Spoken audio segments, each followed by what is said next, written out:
سنين كانت لنا الدار منى. ارشاد فرمایا جو اللہ سے ڈرے اللہ اس کے لیے راستے کھول دیتا ہے اور اللہ اس کو وہاں سے دیتا ہے جہاں سے اسے گمان بھی نہیں ہوتا. وَمَن يَتَوَكَّلْ عَلَى اللَّهِ فَهُوَ حَسْبُهُ، اور جو اللہ پر بھروسہ کرے اللہ اس کے لیے کافی ہو جاتا ہے.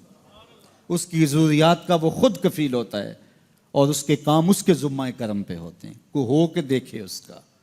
تو جو اللہ سے ڈرے اللہ اس کے لیے راستے بناتا ہے.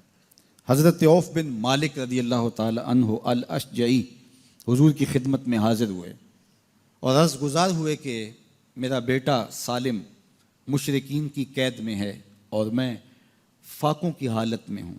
تو فرمایا آل محمد کے پاس ایک سیر جو ہیں بس، اس کے علاوہ ہمارے پاس بھی کھانے کے لیے دنیاوی اسباب نہیں ہیں.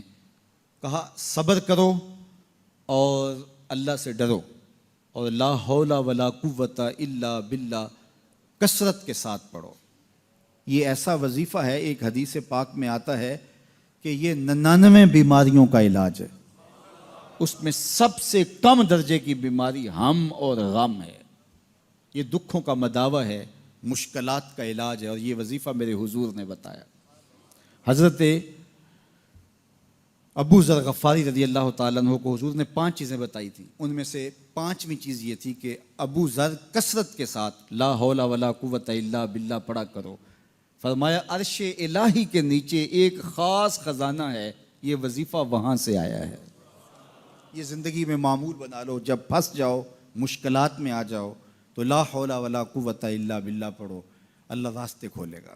تو حضور نے 3 چیزیں فرمائی: اللہ سے ڈرو، صبر کرو، اور کثرت کے ساتھ لا حول ولا قوت الا باللہ پڑھو. وہ فرماتے ہیں کہ میں یہ عمل شروع کیا، ابھی گھر میں بیٹھا ہی تھا کہ دروازے پہ دستک ہوئی. تو میں اٹھا کہ دروازہ کھولوں دیکھوں کہ کون ہے.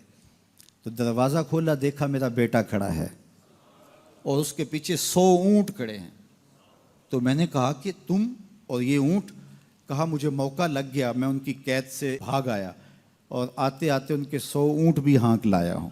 وَيَرْزُقْهُ مِنْ حَيْثُ لَا يَحْتَسِبُ، وہ تمہیں وہاں سے رزق دے گا جہاں سے تمہیں گمان بھی نہیں. اس کے ہو کے تو دیکھو. اللہ اکبر. اللہ کے ہو جاؤ تو پھر وہ تمہاری ضرورتوں کا کفیل ہو جائے گا. فرمایا حضرت عبداللہ ابن مسعود رضی اللہ تعالیٰ عنہ نے کہ کسی شخص کو فقر و فاقہ آ جائے تو وہ لوگوں کو بتائے کہ میں آج کل بڑے مشکل حالات میں ہوں، ہر وقت لوگوں کو بتاتا رہے تو اس کی مشکل بڑھے گی، اس کی مشکلیں آسان نہیں ہوں گی اس طرح.